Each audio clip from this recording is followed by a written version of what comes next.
கர்த்தருடைய நாமத்திற்கு மகிமையுண்டாகட்டும். Praise be to the name of the Lord. இந்த நாள் நம் தேசத்துக்கு ஒரு மகிழ்ச்சியான நாள். This day is a very special day to our country. நம்முடைய தேசம் சுதந்திரம் அடைந்து 80வது ஆண்டிலே கடந்து வந்திருக்கிறோம். Our nation has a freedom on the 80th year this day. அதனால் So நம் தேசத்தில் இருக்கிற எல்லோருக்கும் ஒரு மகிழ்ச்சி. all the people in the in our country are celebrating this. ஆனால் தனிப்பட்ட வாழ்க்கையிலே But in their personal life, சுதந்திரம் அடைந்திருக்கிறோமா? are we having that freedom? விடுதலை அடைந்திருக்கிறோமா? Are we having that freedom? யோசித்து பார்க்கும்போது When we think about that, அநேகருக்கு குழப்பம் இருக்கத்தான் செய்யும். many are getting confused. என்று சொன்னால் Reason, தங்களுடைய அடிமை பழக்கத்தை விட்டு அவர்கள் விடுதலையாக முடியாதபடிக்கு ஒரு சிறையின் அனுபவத்துக்குள் இருக்கிறார்கள். they can't able to come out of that bondage like a slavery experience. தவறான பழக்கங்களிலிருந்து வெளியே வர முடியாதபடிக்கு தத்தளிக்கின்ற ஏராளமான மக்களை பார்க்க முடியும். We can able to see lot of people can't able to come from the bad practices where they are. குறிப்பாக போதை பழக்கத்தினாலே Especially when we say a habit of using drugs. அநேக இன்றைக்கு வாலிபெல்லாம் பார்க்கும்போது பெண் பிள்ளைகள் கூட அந்த அடிமைத்தனத்துக்குள் கடந்த போதை பார்க்க முடிகிறது. We can able to see many teenage people, specifically women, are into it. அதனால் நம் வாழ்க்கையிலே So in our life, நாம் விடுதலை அடைந்தோம் என்று ஆராய்ந்து பார்க்க வேண்டும். we are in a true freedom? இதை Let us குறித்து understand. வேதத்தில் என்ன சொல்லி தியானிக்கும்படியாக When we meditate according to the word of God, சங்கீத புத்தகம் 16ஆம் சங்கீதம் 5ஆம் வசனம். Psalm 16 verse 5. கர்த்தர் என் சுதந்திரமும் என் பாத்திரத்தின் பங்குமானவர், என் சுதந்திரத்தை தேவரீர் காப்பாற்றுகிறீர். The Lord is the portion of my inheritance and of my cup. Thou maintains my lot. தேவன் நமக்கு சுதந்திரமாக, God should be our inheritance. தேவன் நமக்கு உரிமையானவராய் இருக்கின்ற போது God should belong to us. நம் வாழ்க்கையிலே அவர் நமக்கு ஒரு பங்குள்ளவராய் மாறுகிறார்.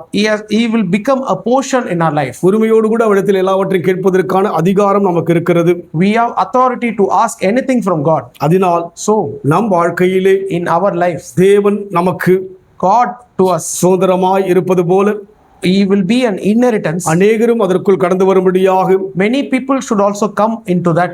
வாழ்க்கையிலே நாம் சாட்சியை வாழ வேண்டும். We should live a testimonial life. அதற்கு முன்னிருக்கிற வசனத்தை பார்ப்போம் என்று சொன்னால், When you look at the above verse, it says, அந்நிய தேவனை நாடி பின்பற்றுவர்களுக்கு வேதனை பெருகும், அவர்கள் செலுத்துகிற இரத்த பானபலிகளை நான் செலுத்த மாட்டேன், அவர்கள் நாமங்களை என் உதடினால் உச்சரிக்க மாட்டேன். their sorrow shall be multiplied that hasten after another god. They drink offering of blood will I not offer, nor take up the names into my lips. இங்கே இந்த பக்தன் தெளிவாக சொல்கிறார், This devotee is very cleanly saying, இப்படியாக தான் தேவனுக்குள் வாழ்விட சொல்லி. I will live according to this manner only. இந்த பக்தன் யாருன்னு சொன்னால், Who is this devotee? தாவீது என்று பார்க்கிறோம். His name is David. தேவனுக்கு இதயத்துக்கு ஏற்ற ஒரு மனுஷன். He is the one who is close to God. இப்படியாகத்தான் வாழ வேண்டும். I will live in such a manner. தேவஜனமாகிய நாம் கூட Godly people like us, இப்படியாகத்தான் வாழ வேண்டும் என்ற தீர்மானத்தோடு இருக்க வேண்டும். we should live in a particular way. அவர் சொல்லுகிறார், He says, அந்நிய தேவனை நாடி பின்பற்றுவர்களுக்கு வேதனை பெருகும், அவர்கள் செலுத்துகிற இரத்த பானபலிகளை நான் செலுத்த மாட்டேன், அவர்கள் நாமங்களை என் உதடினால் உச்சரிக்க மாட்டேன். and he says, their sorrow shall be multiplied that hasten another god.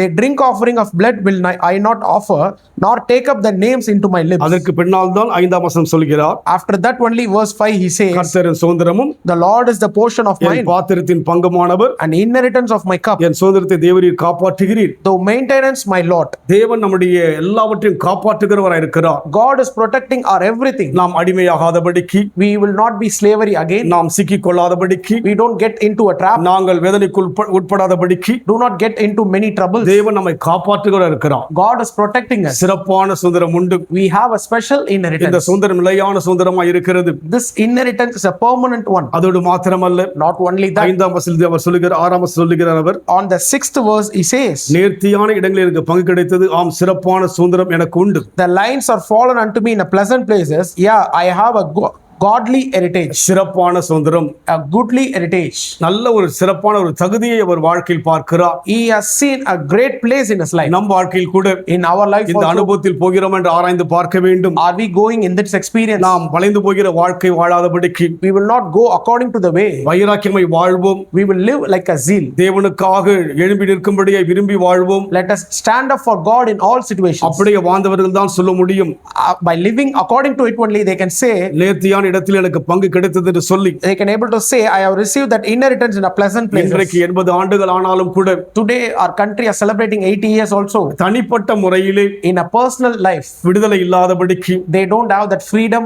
சுதந்திரம் இல்லாதபடிக்கு இருப்பதை பார்க்கிறோம். They don't have that freedom, we are seeing it. ஆனால் தேவனோ But our God நம் is வாழ்க்கையிலே in our life. ஒரு நல்ல ஒரு விடுதலை கர்த்தர் கொடுத்திருக்கிறார். He has given a good freedom in our life. சிறப்பான சுதந்திரம் என்று பார்க்கிறோம். It says a great inheritance. இன்றைக்கு அந்த அனுபவம் யாருக்கும் கடந்து வர வேண்டும் என்று சொல்லி தேவன் விரும்புகிறவராய் இருக்கிறார். Today this experience, this heritage should come to every people. நமக்கு கிடைத்த இந்த சந்தோஷத்தை, The one we receive this நமக்கு happiness, கிடைத்த சிறப்பான சுதந்திரத்தை we receive this great inheritance மற்றவர்களும் பெற்றுக்கொள்ள வேண்டும் என்று சொன்னால் to give to other people also. நம் வைராக்கியம் தான் அதை காண்பிக்க முடியும். Our zeal and our lifestyle only should நம் show. சாட்சிகள் தான் மற்றவர்கள் பார்க்க முடியும். Our testimonial will only show. அந்த அனுபவத்தில் போகும்போது Let's go in that experience. தேவன் நம் வாழ்க்கையில் அற்புதங்களை செய்ய வல்லவராய் இருக்கிறார். God will do wonders in our life. நம் வாழ்க்கையில் என்ன பிரச்சனை வந்தாலும் கூட Whatever problem we face, இந்த சங்கீதக்காரன் சொல்லுகிறார், as the psalmist says, நான் அசைக்கப்படுவதில்லை சொல்லி I will never be moved. தேவன் நம்மோடு கூட இருக்கிறார். God is with us. சிறப்பான சுதந்திரத்தை நாம் பெற்றிருக்கிறோம். We have received this great inheritance. நம்முடைய தேசம் 80 ஆண்டுகள் சுதந்திரத்தை பெற்ற போதிலும் கூட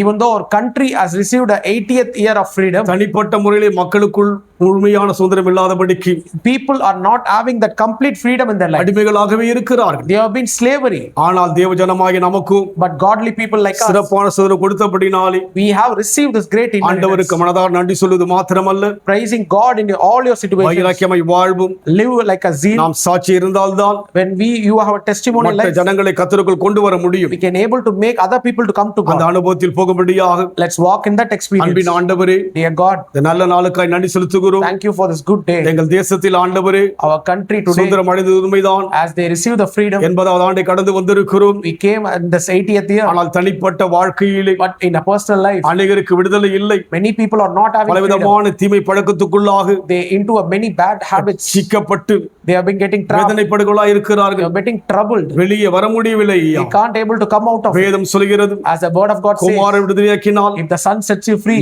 மெய்யாகவே விடுதலையானு சொல்லி you will சொல்லித்தார். be free indeed. அப்படியே விடுதலையாக்குவீராக. Deliver them, Lord. அற்புதங்களை செய்யும். Do wonders. ரீதருதுருபியாதியா. Oh, we thank you for எங்களுக்கு them. கிடைத்த சிறப்பான சுதந்திரம் As we receive this great எங்கள் தேசத்தில் inheritance, இருக்கிற மக்களுக்கெல்லாம் கிடைக்கும்படியே ஜெபிக்கிறோம். we pray for all the people to receive this. இயேசுவின் நாமத்தில் பிதாவே. In Jesus' name I pray. கர்த்தர் ஆசீர்வதிப்பாராக. God bless you.